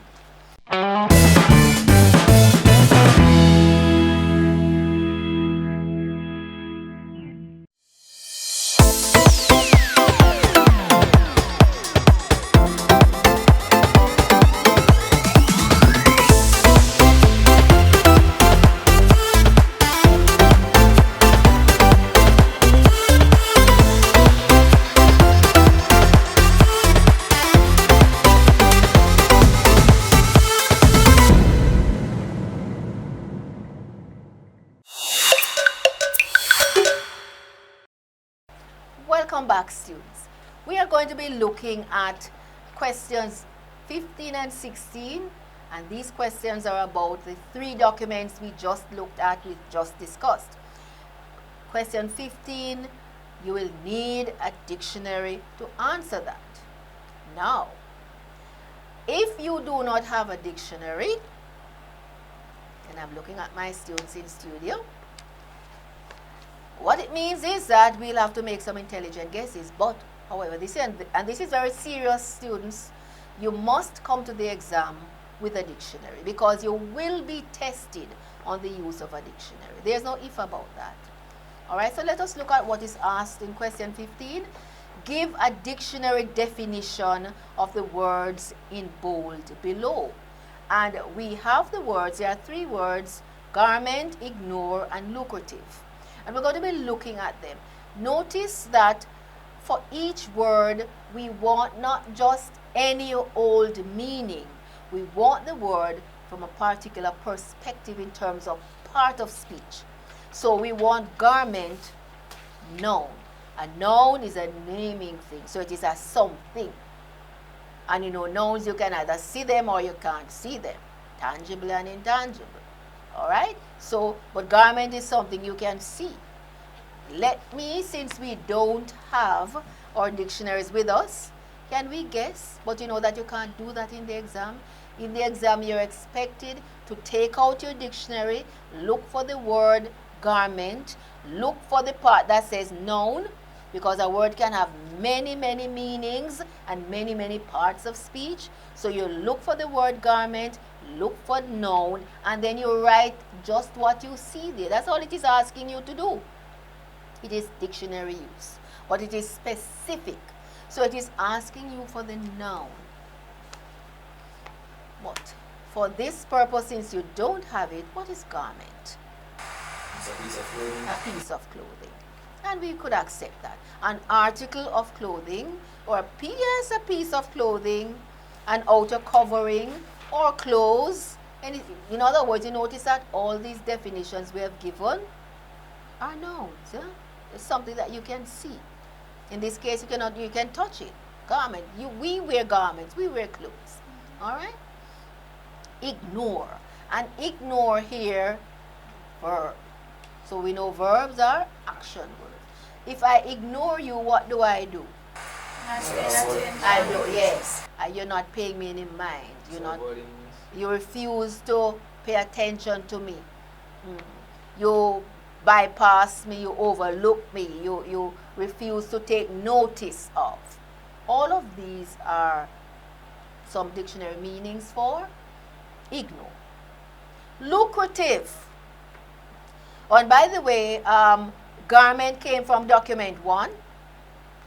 Ignore came from document 3. And lucrative came from document 2. And lucrative now is an adjective. And we know what adjectives are, don't we? Describing it, so they tell you more about something, describing it. So if we say something is lucrative, we are saying in terms of what? Looks. No, man. It might sound like luxative, yes, but it's not looks. It has to do with profit, money making. We say, boy, this is a lucrative plan, you know. Can make some money off it. So profitable, A good plan. profit make, yes, but it's good because you can make money off it. So it's not just good. It's money making. It's gainful. It can produce wealth. So that's what lucrative means. All right? So we learn from this that we must take our dictionaries to the exam, because you will be tested. You'll get something like this. You get some words, they'll tell you the part of speech, and you have to use the dictionary to answer. Are we clear on that? Yes. All right. And then number 16. Which document or documents refers to the expense of manufacturing clothes? Which one of them tell you about the cost to manufacture? Is it 1, 2, or 3? Document 3. Remember this is the girl with the business plan and so on, how much money it's going to cost and so on? Yes. So you would have to look at all 3 documents to be able to answer that one. And the best answer is document 3, and it is item B. Notice you are to tick. So are we clear on that? So you notice that you have questions on each document, but you also have questions that you'll have to look at all 3 documents in order to understand. And the other part of the paper that you'll be tested on, remember we said something about grammar. Now we want to look at the passage that you will get. You normally get a passage with some sentences, and you are to identify the correct grammatical option in what is given. So it says for question 17 and 18 are about grammar and punctuation. Let us look at question 17, and I want us to quickly go through this. Circle 3 correct grammatical options in the text below. Some companies are transforming the way they make clothes. New technologies can convert old textiles, which would have been, and we have send to a landfill, into brand new fabrics. All right, spell it for me. Which one is S-E-N-T. S-E-N-T, which would have been sent. Once you have been. All right, so you're brushing up on your grammar. Very good. So it is sent there. The recycled material even looks and feels like real cotton. The process uses fewer, less, lower water, so it would be a solution to waste. It's less. Less. Now you'll have to order, and these are things that you'll have to brush up in your revision. Less and fewer and lower and all of these things. They are when you're using things that you can count, and when you can't count, you have to revise with your teachers. The process uses less water. You don't say fewer water. All right? And what is the answer for the last one? It is popular with consumers as they are becoming much concerned about the effects of fashion on the planet. Becoming more concerned. And sometimes, even if you sound it out, you can't say it's becoming many concerned or much concern. Sometimes it just sounds wrong. Yes. So, and the only way you'll know that, if you read a little bit more and practice speaking, standard Jamaican English a little bit more, even your reading earlier on, there were quite a few errors in terms of how we pronounce certain words. We didn't bother to hit you on that because we know that you're learning, but you need to read and listen to good reading so that you can pronounce your words, your THs and so on, and your INGs and so. It's a part of learning and growing, and we will get there. All right, so that is for question 17. Now let us look at question 18. And this is where we're going to be looking now at the punctuation. Remember, we said that you will get an item on punctuation. The difference with other exams and City and Guilds is that we tell you exactly what we want. So in this case, we want you to insert 3 punctuation marks. The only thing we haven't told you which ones. So you must find 3 places in this passage that you are to insert the marks. And all you need to do is just do that. Just insert it. You don't have to write over the passage, waste time to write it over. It's right there because this is what you'll be turning in your booklet to be marked. So you answer right on the paper. So let us look at, I'm giving you a couple seconds to look at it, and I want you to identify the punctuation marks, and then you tell me where you would put them.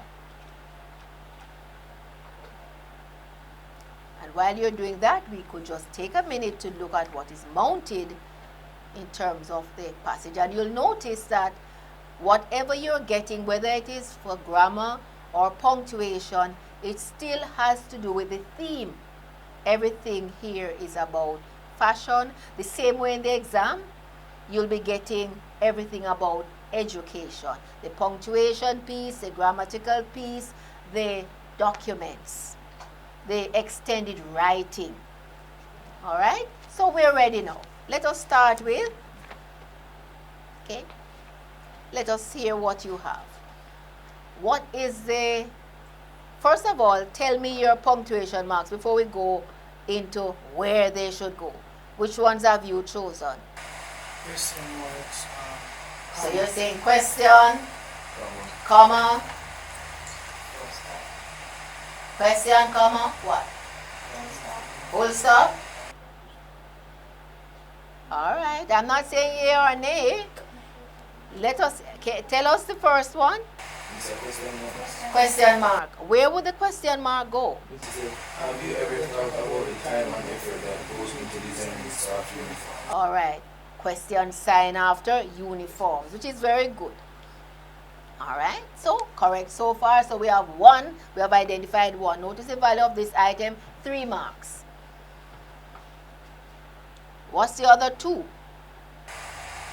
This collection breaks with tradition because, comma, there are no ties, jackets are waistcoats. Well, I agree with the comma, but not where you've put it. Where should the comma go? Between ties and jackets. Yes. And you don't need to put it anywhere else. Remember now we're asking you for 3 punctuation marks. So we don't want you to over punctuate, and this is what sometimes you do in the exam. You find more than we ask for. In other words, you create what is not even there. So the comma goes between ties and jackets because you're listing things. So comma is part of that punctuation mark is used when you're listing things.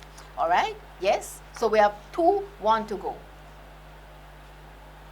What's the last one?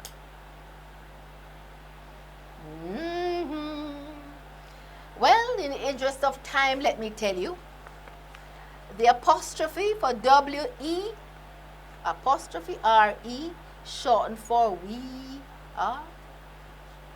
W-E, apostrophe R-E. We're excited to see the red and black designs, which are a collaboration between staff and leading fashion designers. So when you put the apostrophe here or the inverted comma, it means a contraction. It means that something is longer, but you have taken something out. So you put the comma there to show that something is missing. We are. Okay? So, and that is it for the first part of the paper. The next part is the writing, the continuous writing. And that part, and you see, do you see how you need to manage your time? Because remember, it is 2 hours. So you have to determine how you're going to manage this that we have just done, the documents with the comprehension items and the other items in grammar and punctuation, and also how you're going to balance that with the extended writing. And in terms of value, it's like half and half. So when you go into the exam and you only write a paragraph for that part, that last part of the exam, you're really doing yourself a disservice and injustice because you would have lost 35 marks It's a whole lot of marks to lose.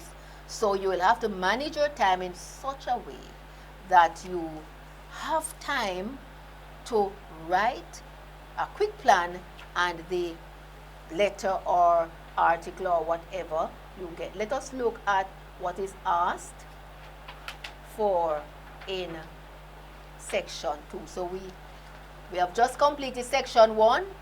After a break, we'll go into section 2.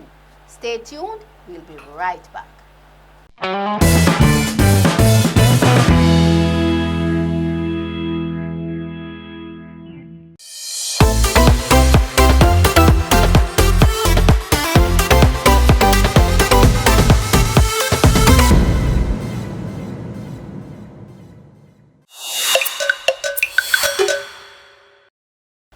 Welcome back. We're on the final section of the paper. Very important section. It is called the continuous writing, and we are going to be looking at a letter. I want you to look at the value of the mark. 35 marks. So the paper is divided in 2 sections. Section 1, which we just looked at, and now we're at section 2. Now over the years we have noticed that for stage 3, sometimes you tend to get either a letter or an article. This speaks to a letter. Now I want you to look at what is required. Don't jump and write. Read the instructions carefully. Write a letter applying for a job in fashion. Notice the theme for that year was fashion. For this year it's education, so we can also think about that. And notice we have given you 3 ideas to build out the letter. You must explain, 1, what type of job you would like to do. 2, what skills the job would require. And finally, how you could help the company to become more successful in the future. Now, I know it's a lot of things to wrap your head around, but I think about it carefully. It's a letter, so what's the first thing that would come to mind? Well, the format. It can't be just any old thing. You can't just put a heading. It's a letter, and it is not a friendly letter. You're not sending a little WhatsApp thing to your friend or a little email to your friend. You are applying for a job. And you would have done in school your application letter. It's a formal letter. It has certain features. So the examiners would be looking at how you put the letter together, the framework, the frame. So what are some of the features of a formal letter? So the features are that you should have your address and your Yes. receipt and send it. Your address and where it is going. And for example, you can create something, So if it is something in fashion, you could just say creative fashion, Caribbean fashion, Jamaica fashion, something. You can make up something. Nobody's penalizing you for that. You don't have to be a specific address, but just create an address. Yes, you can just create something. And then of course, so you'd have that. And there are certain parts, how you greet, how you develop the letter, and how you close it. So those are the features that I'm sure your teachers would have taken you through. Let us look though at the content, the material, what you will be writing. Notice that you are also given a little section to plan. And it tells you what we are looking for. So we want to see the plan, we want to see what the content, we want to see that you're writing in a logical order. We want to make sure that we can read what you write. We're also looking at the word limit. Remember that at this stage, at least 300 words. It really is between 300 and 400 words. And of course, we're looking at layout. We just talked about that. Layout would mean, because it's a letter, we want to see that you know how to write a formal letter. We're looking for spelling and grammar, and of course, the use of language. But let us now look at what we are going to be expanding. For the letter itself, the content, there are 3 main areas, and I want you to think about it because we're going to be talking about it.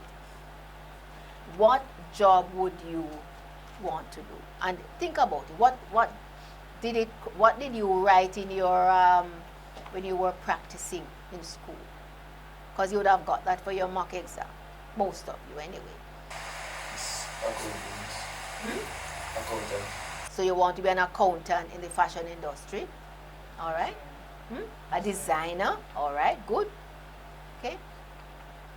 What job did you write? Can you remember? But you can think about something now. A producer. A producer. All right. Producer in terms of what? Like when they're having their their fashion shows and so you organize. The fashion industry is wide. Wide. What if you are just providing like materials, samples and so on? There are many things. What if you are promoting? So there are many things that you could think of. So you have to first think of that job and then you have to describe it because you have to find a way to expand. All right? The second part, what skills? So the skills must be in line with the job that you want. So what skills would the job require? Remember now that you are selling yourself. You are saying, your letter should suggest that, look, I am the best person for the job because of. And you can, of course, you would have done your research so you know if you're an accountant, what is it that you would need. You have to understand money, you have to understand maths, you know. You have to understand what is happening in the fashion industry in terms of what is selling. Even if you're an accountant, you know, you have to show that you have other skills that will help them. Because these days we talk about value added. What is it that I'm coming with that is extra, that is in addition to what I am offering or what you want? What will make me stand out above the others? What special skills might I have? So you want to begin to think about that. And also how you could, and this is connected to what we just said, how you could help the company to become more successful. What are the things that you now do or you plan to do that could make the company more successful in the future? Think about, like for example, are you demonstrating that you can manage things, that you can lead things, that you're a good team builder, that you have the kind of personality that you can work with people, that you have the kind of mind that is creative, you can find out things. Because the fashion is about, being creative. So you have to show what you can do. Is it that from an early age you were making your little dolly clothes or your little clothes for your brothers and sisters or whatever? Is it that you're good at art? What if, as Everton suggested that, what if you want to do design? What if you like to scribble and so on and you can create? So you can think about that. What is it that you can do? So you will have to use those three. It doesn't mean that you have to stick to those three per se, but you have to use those three and build out. See how you can expand. We're going to change from fashion now. Let us think, because that is just to give you a kind of heads up. Let us think of 2024, June 6, your exam. We're not going to be doing fashion now. You will be getting something to write about. What's the theme? Education. So let us talk a little bit before we wrap up about education. What if you were, tell us some of the discussions you've been having in your school about education. Remember that notice that these themes are wide. So you can attack from any angle at all. Let us hear some of your thoughts. So doing the speech and the writings for the senior English preparation for the exam in June. There was a topic that said in promoting educational skills, what are the various types of ways you can use a classroom to make learning more fun. All right, so you're looking at some creativity in the classroom. how you can engage young people. So what are some of the things that you came up with? So they said, we can stay true with it. So one of my ways was that we can put like learning process in games and stuff. All right, so gamification, yes, and that is a very robotics and all those things. That's a lot of people are into that now. It helps learning and so on. It helps you to think critically, think creatively, yes, and it will make the classroom a little more exciting. Because I noticed that sometimes we feel bored. Yeah. Sometimes it's as a teenager, it's growing up. It's for me. It's more time. I use game to escape from reality. Sometimes it's more by my teachers are using games in implanting in the syllabus.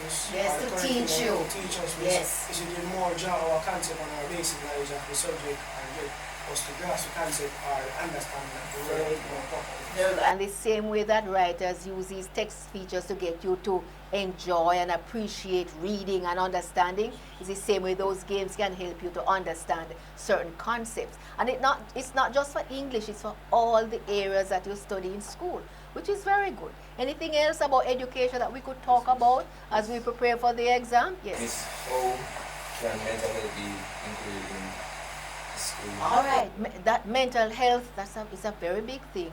And some people are saying, COVID has caused a lot of stress on young people. And you notice we see a lot of fights and so on in the schools. How can we mediate? How can education be not just reading and writing and ABC, but other things, learning about ourselves, learning to be patient and kind and to be empathetic. That's also education. Education is not just books, traditional forms of learning, but there are other ways that you can learn about your environment and learn about people and learn about self. You educate yourselves that way as well. You learn about the basics of life. Yes, and you learn about the basics of life. Yes, you learn about, yes. All right. What about exam stress and so on? How do you feel going into the exam? Are you stressed out? Have you started any exams yet? Yes. How are they so far? Miss, so far, Miss, they are manageable, Miss. Manageable. Are you managing your time? Yes, Miss. And remember, for this exam, in terms of time management, is very important. There are two main areas, equal in terms of marks. So this part that we are brainstorming about is 35 marks. So you have to use your time wisely.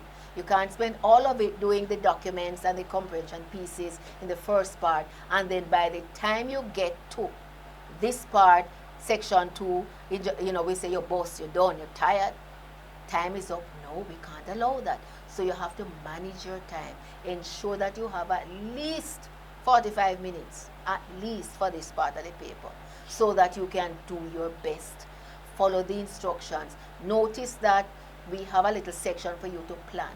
Don't use it to write out the entire thing and then you have to go rewrite it. It makes no sense. You can use those 3 bullets and just add a word or a phrase or a sentence to guide you. That will constitute your plan. And you just build out as you go along. Because if you're going to spend all that time writing it out as a draft, you will never have sufficient time to write the real thing. And when you write, you have to ensure that you have a little time left to read through, to make sure that you correct any errors that you make. And you have to sign at the bottom of the paper to say, there's a place there for your signature that you have read through. You get a mark for that as well. So do not, yes, it's right there.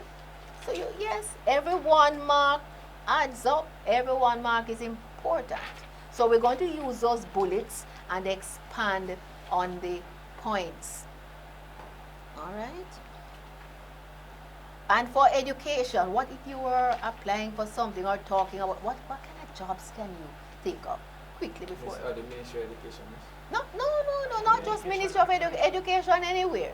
You could be an advisor. You could be a teacher. You could be a counselor. You could be what we call a shadow. Some people in with special education, they are not real teachers, but they walk with the students. They take them to the bathroom. They follow them around. They guide them and so on.